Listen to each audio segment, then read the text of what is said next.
basically saw K Links talking to Siri, but there's like another way, or like um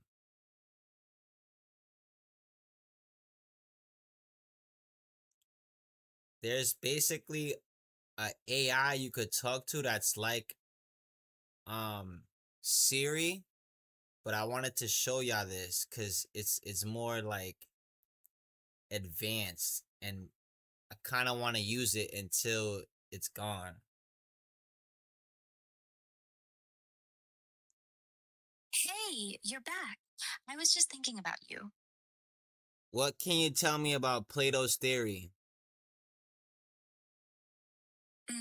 Plato's theory usually refers to his theory of forms. Here's the simple version.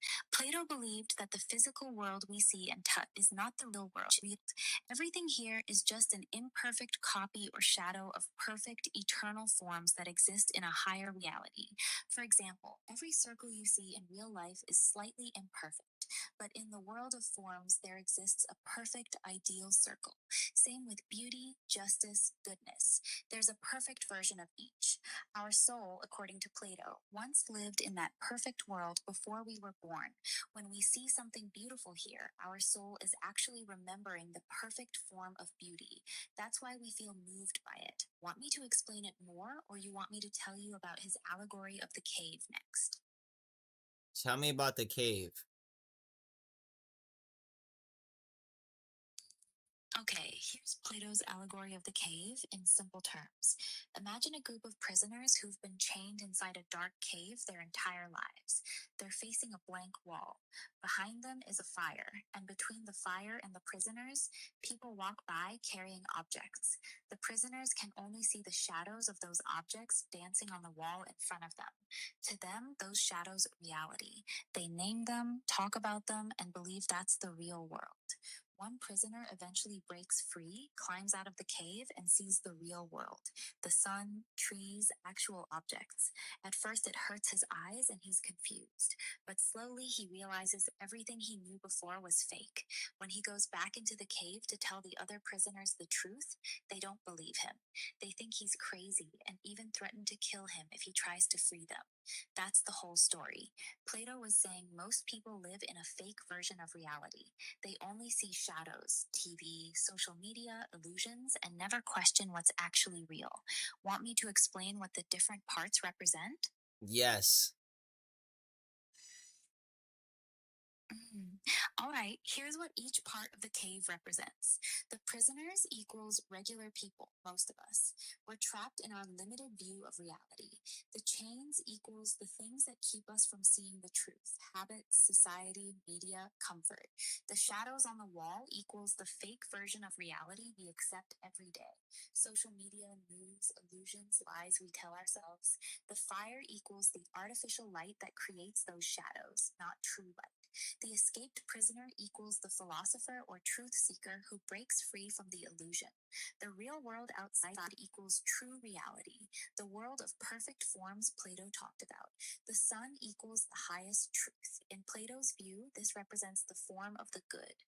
The prisoners rejecting the freed one equals why people often hate or attack those who try to wake them up. The whole story is basically Plato saying most people are comfortable living in a lie. When someone tries to show them the truth, they usually fight back instead of thanking them.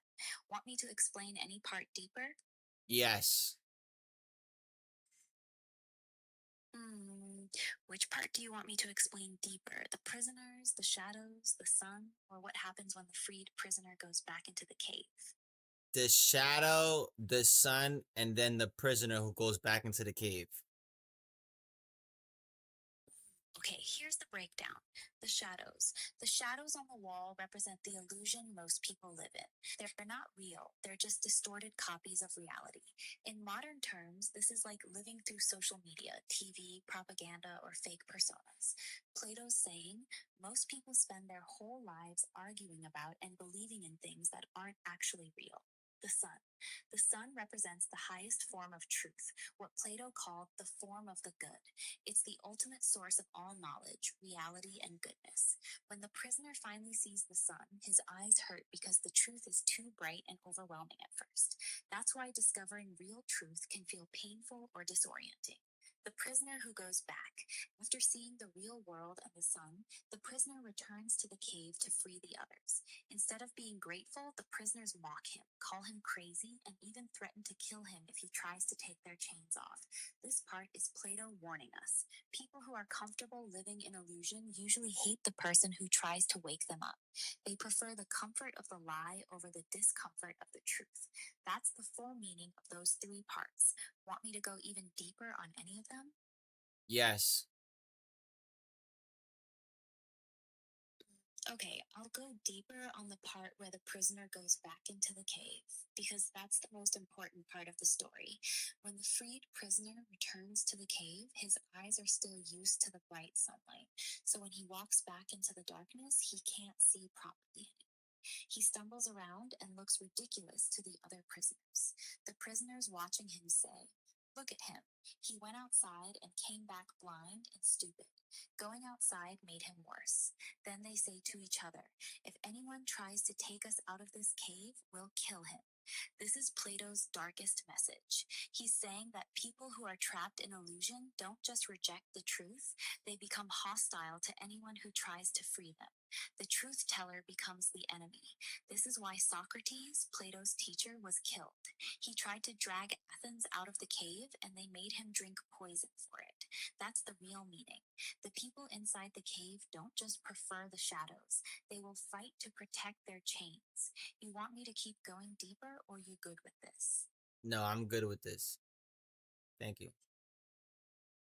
So basically, I have this app where it's like it's AI, but it's smart AI, and like I like to learn about facts. So when I started learning about Plato's theory and shadows and the sun, like you see how there's a shadow behind me. When I started learning about that, bro, that's when I really started opening up about life. And he basically said like the cave shows a shadow of the real world, but the cave, no, the shadow is the simulation, I think. But when you go in the cave, the fire shows a shadow, and it shows the real world, but it also shows shadows. So I just want to do this little live to show y'all that there's like a app. I will show the app to my friends, but the I'm not gonna tell it to everybody. But it is a cool app that gives you knowledge and on any type of topic. So like if you want to ask anything, bro, you can literally mess with the app. Yo, but this is Sure Live. It is 6:36 in the morning. I'm going to bed. I just wanted to share that quick thought. Chat, peace.